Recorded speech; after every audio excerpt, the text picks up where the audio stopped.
lagi makan minum, sok nggak apa-apa dilanjutin aja sambil nunggu.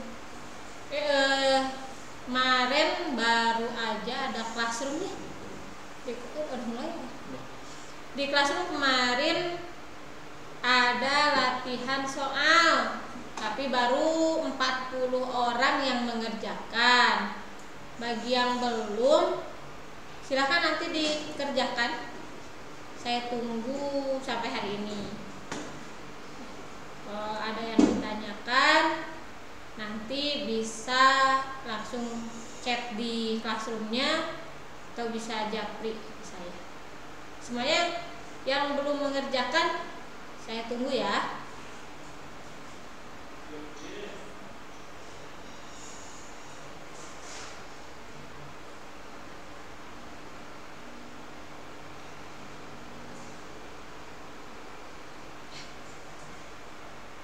Hari ini kita akan bahas materi selanjutnya. Kalau yang kemarin itu tentang listrik statis, sekarang tentang rangkaian listrik, energi listrik, dan daya listrik. Atau ada yang menyebutnya dengan listrik dinamis.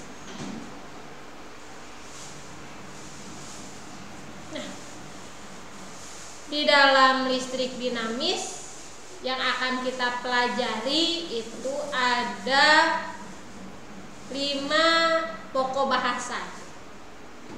Yang pertama tentang rangkaian listrik, yang kedua energi listrik, kemudian daya listrik, sumber energi listrik dalam kehidupan sehari-hari, kemudian ada energi alternatif.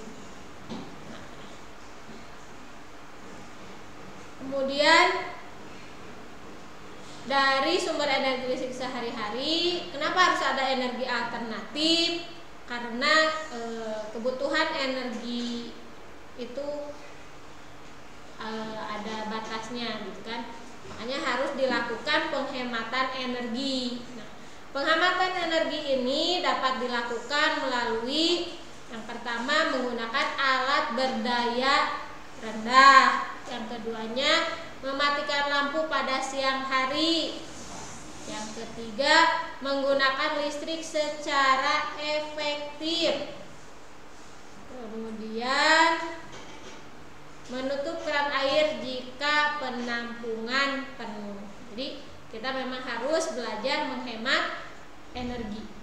Jangan sampai setelah mandi kalian lupa kerannya tidak dimatikan sehingga airnya meleber. Nah, itu bukan penghematan energi. Jadi setelah belajar tentang energi ini, tentang listrik statis ini atau listrik dinamis ini, diharapkan kalian juga bisa menghemat energi.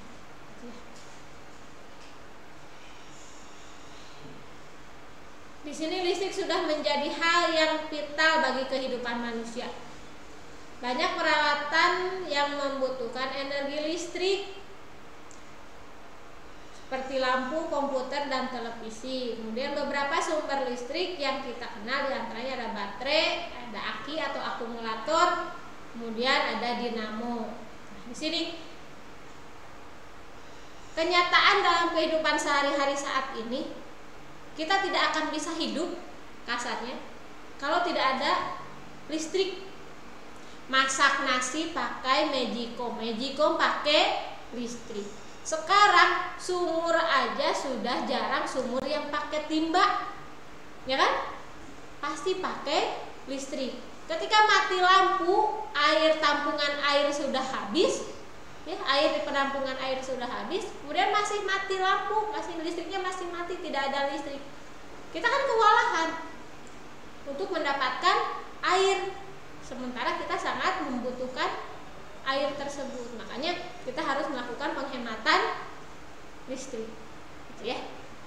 Nah, kemudian kita udah terbiasa masak nasi simpel, cuci beras, masukin ke Magicom, kita pijit. Nanti kita nunggu beberapa saat kemudian, bisa setengah jam ataupun ada yang sejam, itu nasi udah mateng kan? Kita sudah terbiasa dimanja dengan hal seperti itu. Ketika misal suatu saat listriknya mati, kemudian di rumah tidak ada nasi, apa yang akan kalian lakukan? Kalau zaman dulu kan masak nasi masih pakai panci, kemudian dikukus gitu kan. Kalau saat ini, kalau kita sudah terbiasa dengan seperti itu, banyak anak yang memang tidak biasa untuk masak nasi pakai panci, gitu kan? Makanya ketika kita energi listrik kita habis atau ketika listrik kita mati, makanya kita tidak bisa ngapa-ngapain. Gitu ya. Beda halnya dengan zaman dulu. Kalau sekarang sangat ketergantungan dengan adanya listrik. Gitu. Sini. Akan tetapi banyaknya penggunaan listrik menimbulkan kekhawatiran akan habisnya persediaan listrik. Untuk itu saat ini mulai dipikirkan sumber energi listrik alternatif. Nah, sumber energi listrik alternatif ini ada yang disebut dengan bioenergi, ada penggunaan nuklir, ada energi matahari, ada panas bumi, angin, dan arus pasang surut air laut. Jadi tidak semuanya, kan dulu hanya PLTA saja ya, pembangkit listrik tenaga air. Kalau sekarang diupayakan ada sumber energi listrik alternatif.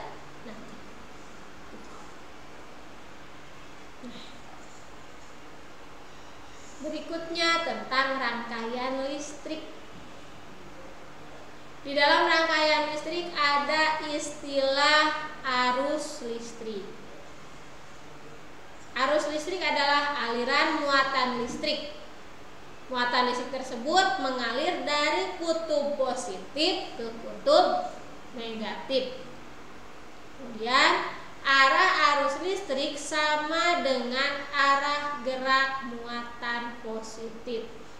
Jadi kalau misal dari muatan positif ke negatifnya arahnya ke kanan, berarti arah arus listriknya juga ke kanan. Sebaliknya, kalau kutub positif ke kutub negatifnya arahnya ke kiri, maka arah arus listriknya pun ke kiri. Sini, arus listrik dapat mengalir pada sebuah rangkaian listrik tertutup.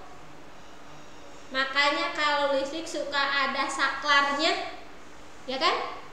Ketika saklarnya itu kita matikan, maka rangkaiannya jadi terbuka. Ketika rangkaiannya terbuka, maka tidak ada aliran arus listrik. Misal gini. Nah.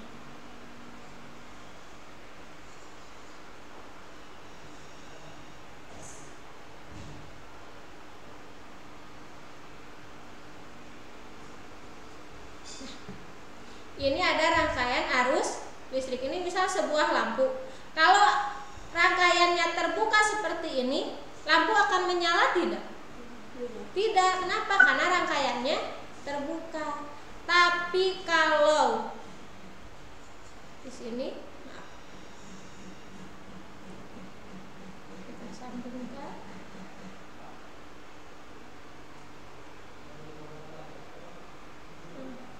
Di sini kalau rangkaian yang tadinya terbuka kita tutup, di sini jadi saklarnya, maka rangkaiannya jadi rangkaian tertutup. Kalau rangkaiannya tertutup, maka lampu akan menyala. Paham ya perbedaan antara rangkaian terbuka dengan rangkaian tertutup.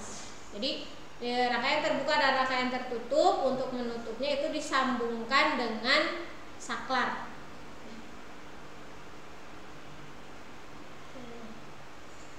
Kuat arus listrik menunjukkan banyaknya muatan listrik yang mengalir tiap sekon atau tiap waktu.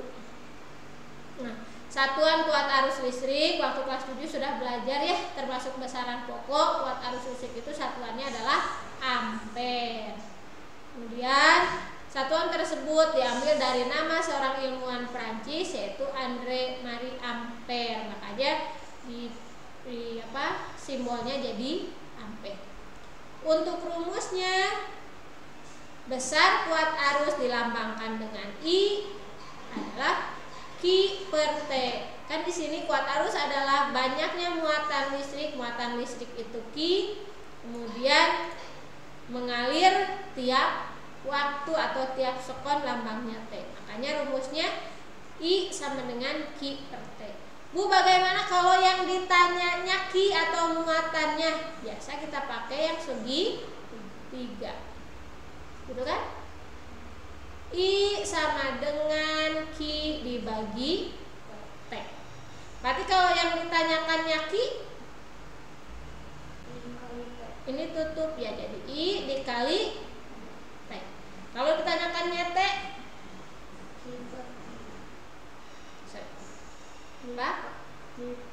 Q dibagi I dibagi Q dibagi I. Gampang ya? Nah, kuat arus listrik disebut juga laju muatan listrik. Alat yang digunakan untuk mengukur besar arus listrik itu disebut dengan ampere meter atau ammeter. Nah, contoh soal. Muatan listrik sebesar 90 kolom. Maaf, tidak ada derajatnya ya. Bukan derajat Celcius. Muatan listrik sebesar 90 kolom mengalir di dalam kawat penghantar selama 3 menit. Maka besar kuat arus listriknya adalah, muatan itu lambangnya Q, besarnya Q di dalam soal adalah 90 kolom. Kemudian mengalirnya selama 3 menit. Satuan waktu standar internasionalnya adalah sekon. Makanya menitnya diubah dulu ke dalam sekon. 1 menit berapa sekon? 60. Berarti 3 dikali 60 itu 180 sekon. Yang ditanyakan adalah I, ya kan? Tadi rumusnya I sama dengan Q dibagi T. Q-nya 90, T-nya sudah dikali 60 ke sekon, jadi 180. 90 dibagi 180 itu sama aja dengan 1/2 atau setengah. Setengah itu adalah 0,5. Satuan arus listrik adalah ampere. Jadi kuat arus yang mengalirnya adalah sebesar 0,5. Ada yang ditanyakan? Tentang arus listrik. Gampang ya? Tapi rumus ini untuk mempermudah kalian menghafal, rumus arus listrik itu kita pakai Q sama dengan I dikali T. Kita singkat dengan KIT. Ya, jadi rumus kuat arus adalah KIT. Jadi Q sama dengan I dikali T. Oke, lanjut. Berikutnya beda potensial listrik. Nah, beda potensial listrik itu arus listrik mengalir dari daerah yang mempunyai potensial listrik lebih tinggi atau kutub positif ke daerah yang mempunyai potensial listrik lebih rendah atau kutubnya negatif. Dengan demikian dapat dikatakan bahwa arus listrik dapat mengalir jika ada perbedaan potensial. Jadi kalau perbedaan potensial itu disebut juga dengan tegangan ya. Jadi kalau terjadi beda potensial, ada beda potensial tinggi dan potensial rendah, maka terjadi aliran arus listrik dari beda potensial tinggi ke beda potensial yang rendah. Kalau tidak terjadi beda potensial, maka tidak terjadi aliran arus listrik. Nah, di sini beda potensial antara dua titik dalam suatu rangkaian disebut juga dengan tegangan listrik. Ya. Jadi kalau misalnya ada yang ditanyakan berapa beda potensial, berapa tegangan listrik, itu sama, yang ditanyakannya adalah V. Nah, di sini beda potensial listrik mempunyai satuan volt yang diambil dari nama penemunya juga, sama Alessandro Volta. Makanya satuannya beda potensial itu adalah volt. Ya. Kemudian alat yang digunakan untuk mengukur beda potensial adalah voltmeter. Kalau tadi arus listrik ampere meter. Kemudian kalau beda potensial adalah volt meter. Dalam kehidupan sehari-hari itu ada alat yang disebut dengan apometer. Ya, kotak ada jarumnya. Kalau misalkan yang ngebenerin TV atau yang ngebenerin alat-alat listrik di rumah itu suka pakai ada jarumnya 2, kemudian ada tusukannya, itu adalah muatan negatif dan muatan positifnya. Ketika disatukan itu kan ada aliran arus listrik ya. Nah, makanya ketika itu ada jarum yang bergerak. Nah, kalau avometer itu bisa mengukur untuk arus listrik, bisa berfungsi juga untuk mengukur beda potensial listrik, bisa sebagai voltmeter atau ampere meter. Itu disebut dengan avometer. Bentuknya kotak gitu, ada jarumnya. Ya. Pak Ibu nggak nyimpen gambarnya. Oke, berikutnya di sini, jika beda potensial dinyatakan dengan V, energi yang dibutuhkannya itu dilambangkan dengan W, dan banyaknya muatan listrik itu Q, maka hubungan antara beda potensial, energi listrik, dan muatan listrik dapat ditulis dengan rumus V sama dengan W per Q. Ya, atau untuk memudahkan kalian, W kalau ditanyakannya W, energi yang dibutuhkan. Kalau dari rumus V sama dengan W per Q, kalau ditanyakannya W dikali V dikali Q. Nah, berarti kita singkat dengan WUK. Kalau tadi arus listrik KIT, kalau beda potensial listrik WUK. Jadi udah ada 2 rumus, ada WUK, ada KIT. Ya, WUK itu W sama dengan V dikali Q. Kalau KIT, Q sama dengan I dikali T.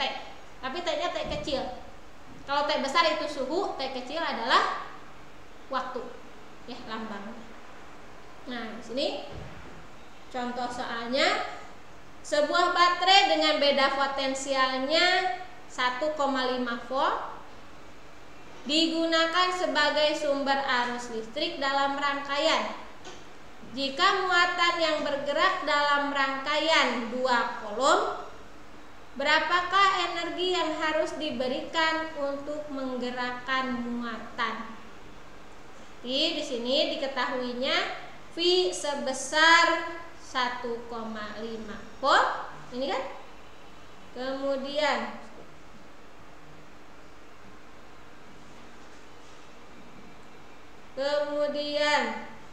Q-nya adalah sebesar 2 kolom.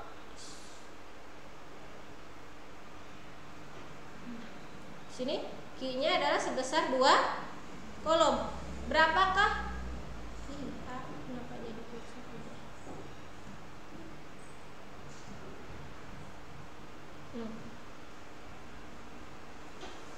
Di sini Q-nya adalah sebesar 2 kolom. Yang ditanyakan berapakah energi? Berarti yang ditanyakan adalah W, ya kan? Tadi kan W itu adalah WUK, V dikali Q. V-nya 1,5 yang ini, Q-nya 2. 1,5 kali 2 hasilnya adalah 3. Gampang nih, tinggal dihafalkan rumusnya saja. Udah ada WUK, ada Q. Lanjut, hukum Ohm. Ya, tadi ada arus listrik, kemudian ada beda potensial, sekarang ada hukum Ohm. Nah, rangkaian listrik sederhana terdiri atas sebuah baterai, saklar, voltmeter, dan lampu. Sifat-sifat yang menentukan jumlah arus listrik yang akan mengalir disebut dengan resistansi atau resistor atau hambatan. Nah, resistansi atau hambatan ini ditentukan dengan memberikan beda potensial di antara 2 titik pada konduktor dan mengukur arusnya. Secara matematik rumusnya R sama dengan V dibagi I, atau untuk mudah kalian menghafal, V sama dengan I dikali R. Kita singkat dengan VIR. Ya. Jadi ada WUK, ada KIT, ada VIR. Ya. Dengan R-nya itu adalah hambatan atau resistor, V-nya beda potensial, dan I-nya adalah kuat arus listrik. Nah, di sini ada catatan definisi 1 ohm adalah beda potensial yang dibutuhkan di antara ujung-ujung hambatan untuk mengalirkan arus sebesar 1 ampere. Jadi sekarang kalian sudah punya 3 rumus, ada WUK, KIT, VIR. Ya. Oke. Contoh soalnya, melalui sepotong kawat penghantar dengan hambatan 0,1 kilo ohm. Lambang ohm itu seperti itu. Ini ohm. Ya, ini ada K-nya berarti kilo ohm. Mengalir arus 2 ampere. Berapakah beda potensialnya? Di sini diketahui R-nya atau hambatannya adalah 0,1 kilo ohm. Kita rubah ke ohm. Sama aja dengan kilometer, kita rubah ke meter gitu kan. Sekarang kilo ohm kita rubah ke ohm, berarti dikali berapa? Kalau dari kilometer ke meter itu dikali berapa? 3, berarti dikali 1000 kan. Nah, berarti ini dari 0,1 kilo ohm kita ubah ke dalam ohm, berarti ini 0,1 dikali 1000. 0,1 dikali 1000 berapa? 100. Isi itu Bu, 100 dari mana? Nah, 100 itu adalah 0,1 kilo ohm dikali 1000 karena kita ubah dari kilo ke ohm. Ya. Kemudian berapa besar arus listriknya? Besar arus listriknya adalah sebesar 2 ampere. Tadi rumusnya V sama dengan I dikali R. I-nya 2, R-nya 100, tinggal 2 dikali 100. Hasilnya adalah 200. Ya, jadi secara perhitungan mah sangat sederhana. Yang penting kalian menghafal rumusnya. Ya. Nah, ada 3 sekali lagi. Untuk rumus kuat arus kita singkat dengan kuat arus KIT. Untuk beda potensial WUK. Untuk ini terakhir untuk apa ini? Hukum ohm. Hukum ohm rumusnya VIR. Jadi ada WUK, KIT, VIR. Nah, nanti ditambah lagi WUK, KIT, VIR, wirid, muter, masih banyak. Yaitu di dalam listrik. Nah, sampai sini ada yang ditanyakan?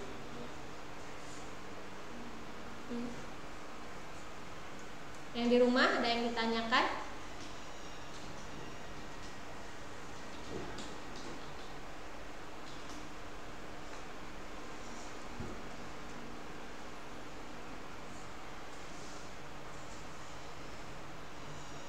Oke, kalau tidak ada yang ditanyakan, kita lanjut dengan menentukan perbedaan hambatan jenis. Karena penghantar listrik itu kan ada yang sifatnya konduktor, semikonduktor, dan isolator. Waktu pelajaran SD juga sudah belajar ya. Nah, di sini ada beberapa jenis bahan, sehingga ada istilah hambatan jenis. Nah, untuk hambatan jenis ini rumusnya R sama dengan Rho dikali L dibagi A. Di mana R di sini adalah hambatan jenis. Di mana R di sini adalah hambatan, Rho-nya adalah hambatan jenis, L-nya adalah panjang kawatnya, dan A-nya adalah luas penampang kawat. Simbol Rho sebagai konstanta pembanding yang disebut dengan hambatan jenis. Nilainya ini bergantung pada jenis bahan yang digunakan. Nilai Rho dinyatakan dalam satuan ohm meter. Kemudian hambatan jenis untuk beberapa bahan dapat ditunjukkan pada tabel berikut. Nah, sebenarnya hambatan jenis setiap jenis bahan itu sudah ada. Nah, tapi nanti biasanya ada soal di akhirnya ditanyakan jenis apakah bahannya. Misal ada pertanyaan pilihan ganda gitu kan, diketahui hamatannya apa, R-nya berapa, diketahui luas kawatnya berapa, yang ditanyakan jenis bahannya apa. Tetap kalian harus menghitung hambatan jenis. Kemudian nanti setelah ada hambatan jenis, misal hasil perhitungan kalian 1,59 kali 10 pangkat negatif 8, maka jenis bahannya adalah perak. Gitu. Mungkin nanti ada pertanyaan dihitung, tapi hasil pertanyaannya jawabannya harusnya jenis bahan termasuk besi, platina, raksa atau apa gitu. Tetap kita harus menghitung. Setelah menghitung dilihat tabel, dari tabel itu jenis bahan, kita bisa menentukan. Ya, paham ya? Nah, sini contoh soal. Kawat wolfram panjangnya 20 meter, memiliki luas penampang 11 mm kuadrat. Jika hambatan jenisnya 5,5 kali 10 pangkat negatif 5 ohm meter, berapakah hambatan kawat wolframnya? Cara menyelesaikannya biasa diketahuinya apa? L sebesar berapa? 20 meter.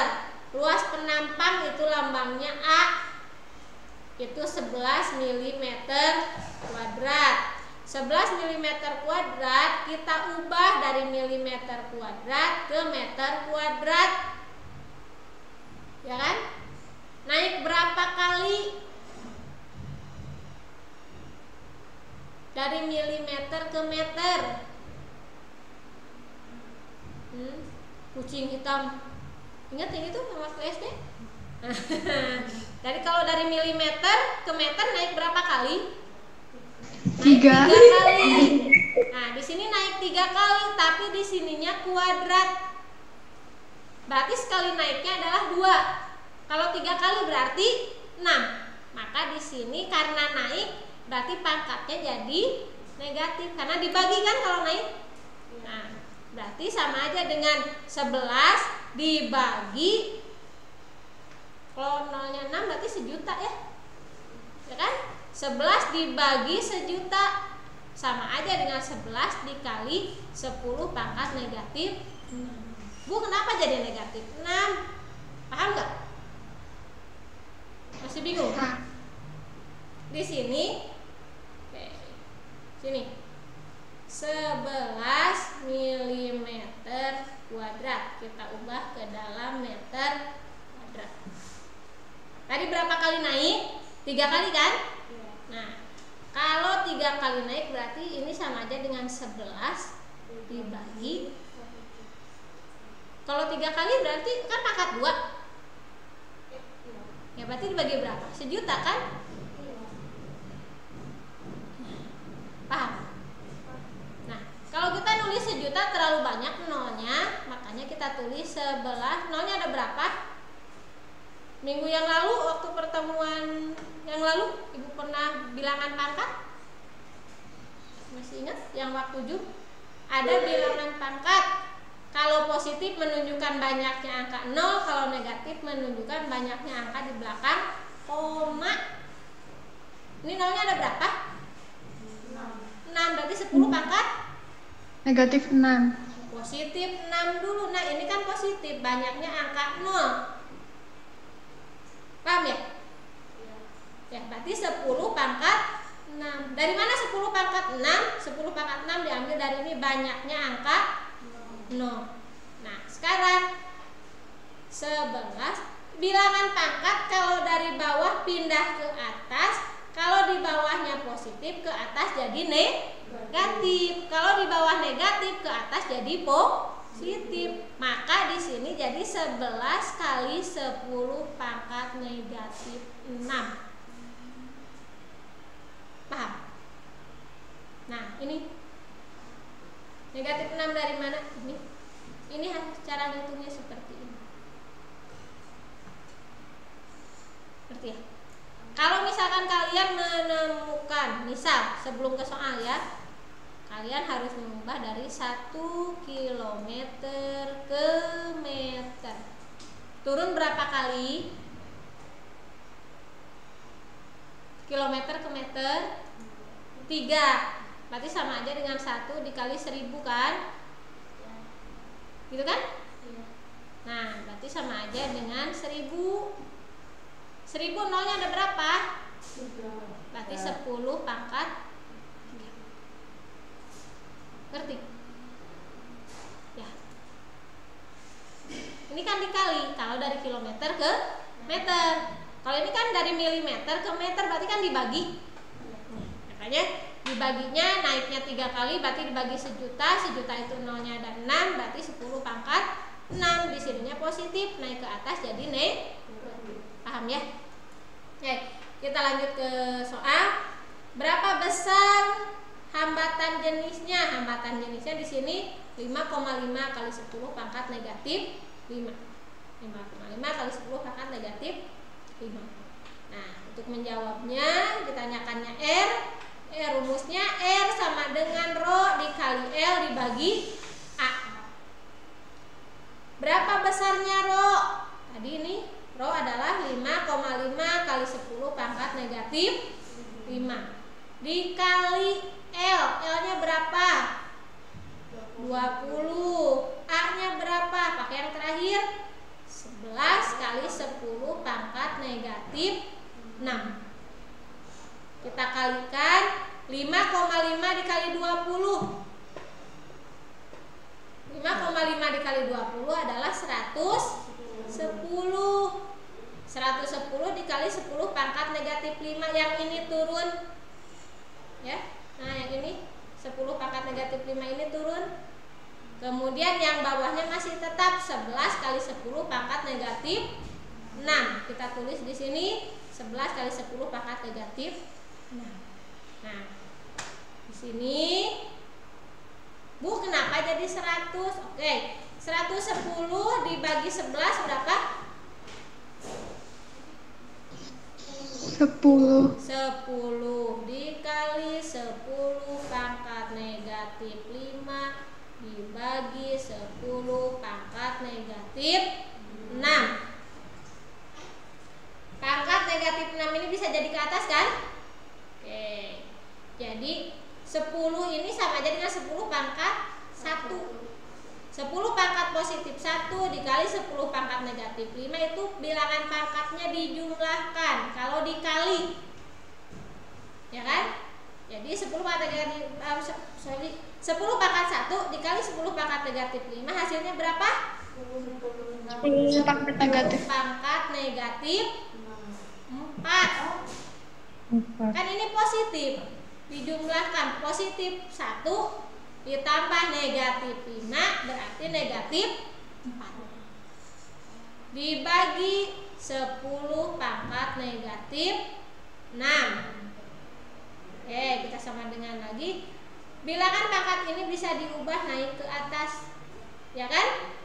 Jadi 10 pangkat negatif 4 dikurangi, kalau dibagikan dikurangi negatif 6 sama aja dengan 10 pangkat negatif 4 ditambah 6 berapa?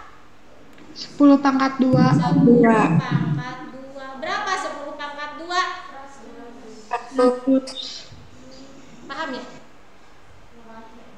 Jadi kalian belajar bilangan notasi ilmiah disebutnya atau bilangan baku waktu kelas 7 sudah dipelajari, itu disebutnya bilangan notasi ilmiah atau bilangan baku yang 10 pangkat itu ya. Berikutnya rangkaian hambatan listrik. Rangkaian hambatan listrik itu terbagi menjadi 2. Ada rangkaian seri, ada rangkaian paralel. Nah, untuk rangkaian seri, 2 lampu yang sama disusun secara seri dan dihubungkan ke sebuah baterai, itu juga seperti pada gambar. Jadi kalau untuk rangkaian seri, rangkaiannya dalam satu jajar. Ya. Kemudian ini sumber arus listriknya. Nah, ini disebut dengan rangkaian seri. Jadi rangkaiannya satu jajar, tidak terputus, tidak ada sambungannya. Jadi atau misal kalian menemukan rangkaian seperti ini.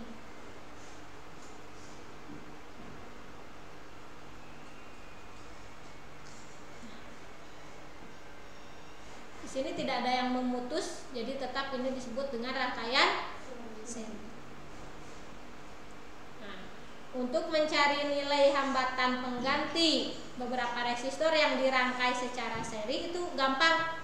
Kalian tinggal jumlah-jumlahkan saja. Kalau misalkan di sini 1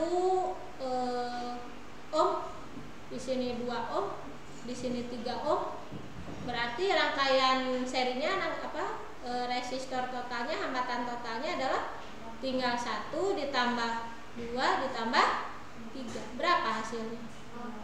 6 ohm. Gampang ya? Kemudian ini untuk arus yang mengalir pada tiap hambatan dalam rangkaian seri adalah sama. Ini arus yang mengalirnya sama. I yang mengalir pada R1 sama, I yang mengalir pada R2 sama, pada R3 juga sama. Karena rangkaiannya tidak terbagi. Ya, si arus ini terbagi nggak di sini? Tidak kan? Nah, makanya ini disebut dengan rangkaian seri. Jadi kalau rangkaian seri itu arusnya tidak terbagi. Dan kemudian di sini untuk V totalnya, beda potensialnya atau tegangan totalnya, V1 ditambah V2 ditambah V3. Ya, kalau nanti diketahui beda potensialnya itu dijumlahkan V1, V2 dan V3. Nah, satu lagi rangkaian paralel. Rangkaian paralel ini jika ujung-ujung kabel lampu berhubungan, sehingga jika salah satu lampu mati, lampu lain tetap menyala, maka rangkaian semacam ini disebut rangkaian paralel. Jadi kalau misalkan tadi, nah kalau misalkan rangkaiannya di sini lampunya mati satu, ini semua akan mati karena rangkaiannya dalam satu rangkaian. Tapi kalau pada paralel,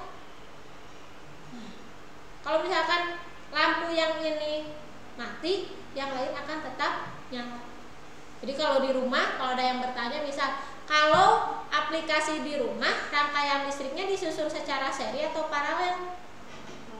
Paralel. Kenapa? Karena meskipun lampu yang satu mati, yang lainnya masih bisa menyala karena disusunnya secara. Bayang kalau di rumah dirangkainya secara seri. Saklar satu dimatiin, semuanya mati.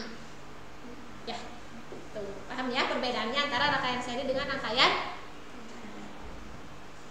Nah, di sini jika resistornya disusun secara paralel dan ujung-ujung ketiga jalurnya dihubungkan secara bersama-sama, maka hambatan totalnya dapat dihitung di sini.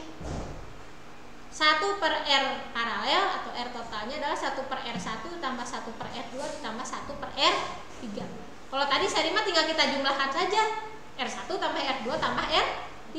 Tapi kalau rangkaiannya paralel itu 1 per R total atau R paralel itu sama aja dengan 1 per R1 ditambah 1 per R2 ditambah 1 per R3. Paham ya? Nah, kemudian kalau tadi rangkaian seri, arus yang mengalirnya sama.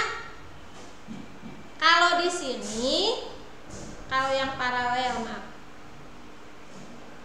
Nah, di sini yang paralel, ini ada arus yang mengalir. Di sini ada arus total. Ini mengalir arus listrik. Di sini terbagi. Ada arus yang mengalir di sini I1 ke R1. Ada arus yang mengalir ke R2 disebut dengan I2. Ini yang ke R3, ini I3. Besarnya I1, I2 dan I3 ini akan berbeda. Nah, I total ini, I yang mengalir awal ini adalah hasil penjumlahan dari I1, I2 dan I3. Ketika I total ini masuk ke sini, di sini bercabang kan? Nah, I di sini kebagi menjadi 3. Ini masing-masing mengalir ke hambatannya masing-masing kan ke sini. R1, R2 dan R3. Nanti di sini bertemu kembali. Di sini ada I total. Nah, kalau I yang di sini dengan I yang di sini ini akan sama. Nanti kalian akan belajar hukum Kirchhoff. I yang masuk akan sama dengan I yang keluar. Jadi nanti jumlah I yang masuk ke rangkaian ini akan sama dengan jumlah I atau arus yang keluar dari rangkaian ini. Gitu ya. Nah, sebelum ke sana kita belajar dulu menjumlahkan besar hambatan total pada rangkaian paralel. Kalau tadi seri tinggal jumlahkan R1, R2 tambah R3. Kalau pada rangkaian paralel 1 per paralel sama dengan 1 per R1 ditambah 1 per R2 tambah 1 per R3. Bu, kalau hambatannya ada 5 ya terus sampai ada 1 per R5. Gitu. Paham ya? Nah, contoh soal. Diketahui 4 buah hambatan masing-masing 2 ohm, 3 ohm, 4 ohm, dan 6 ohm. Hitunglah besar hambatan total dari keempat hambatan tersebut jika A disusun secara seri, B disusunnya secara paralel. Nah, di sini diketahui R1-nya berapa? R1-nya 2, R2-nya 3, R3-nya 4, R4-nya 6 ohm. Yang ditanyakan adalah R total secara seri dan paralel. Nah, di sini tadi kan kalau disusun seri mah mudah, Bu, tinggal dijumlahkan saja, ya kan? Nah, berarti R totalnya adalah karena di situ ada 4 hambatan, berarti tinggal R1 tambah R2 ditambah R3. 2 tambah 3 tambah 4 tambah 6. Berapa? 15. Udah selesai. Paham ya? Nah, sekarang kalau disusunnya secara paralel. Kalau disusun secara paralel berarti untuk R totalnya 1 per R total adalah atau sama dengan 1 per R1 ditambah 1 per R2 ditambah 1 per R3 ditambah 1 per R4. Paham sampai situ? Oke, lanjut. 1 per R total sama dengan 1 per R1 nya berapa? 2 ditambah 1 per R2, R2 nya berapa? 3 ditambah 1 per R3, R3 nya 4 ditambah 1 per R4, R4 nya adalah 6. Oke, lanjut. 1 per R total sama dengan, nah, untuk menjumlahkan pecahan, dulu waktu SD juga sudah belajar, kita samakan penyebutnya, ya kan? Sekarang bilangan berapa yang bisa dibagi 2, 4, 3, dan 6? 12. 12 dibagi 2, 6. 12 dibagi 3, 4. 12 dibagi 4, 3. 12 dibagi 2, 6. Kita jumlahkan. Jadi berapa? 15 per 12. 15 per 12 adalah 1 per R total. Berarti kalau untuk mencari R total kita putar, kita balik. Yang tadinya 1 per R total itu 15 per 12. Untuk mencari R totalnya saja adalah 12 dibagi 15. Jadi diputar. Yang tadinya pembilang jadi penyebut, yang tadinya penyebut jadi pembilang. Nah, sekarang berapa 12 dibagi 15? Hasilnya 0,8 ohm. Paham ya? Terlalu cepat tidak? Tidak. Nah, lanjutnya ada latihan. Ya, seperti biasa.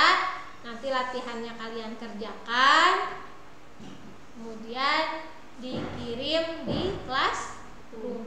Tapi nanti ketika ada jadwal classroom lagi dikumpulkannya. Untuk saat ini kalian di classroom kumpulkan atau kerjakan link soal yang kemarin. Kemarin ada berapa soal? 25 soal ya? Hah? 27 itu kan ada nama kelas. Nama kelas kan tidak ada nilainya. Soal latihannya itu ada 25. Skor satu soalnya 4. Jadi nilainya kalau betul semua itu 100. Gitu ya. Jadi memang soal di situ kan ibu sengaja bikin Google Form-nya bentuk chat ya biar kalian nggak jenuh.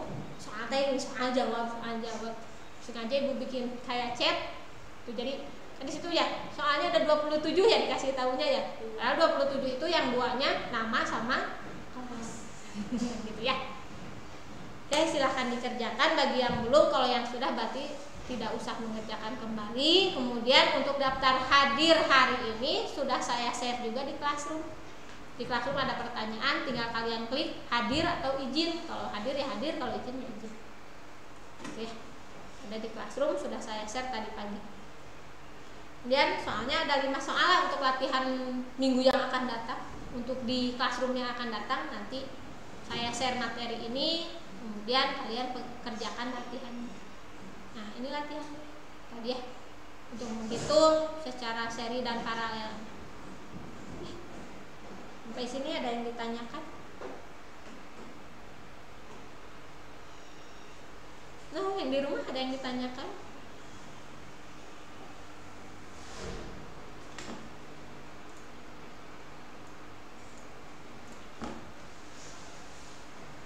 Baik, kalau tidak ada yang ditanyakan, kita tutup dengan bacaan doa akhir majlis. Subhanakallahumma wa bihamdika asyhadu an la ilaha illa anta astaghfiruka wa atubu ilaik. Terima kasih. Ketemu lagi nanti pembelajaran IPA Fisika berikutnya. Assalamualaikum warahmatullahi wabarakatuh. Waalaikumsalam. Waalaikumsalam. Terima kasih.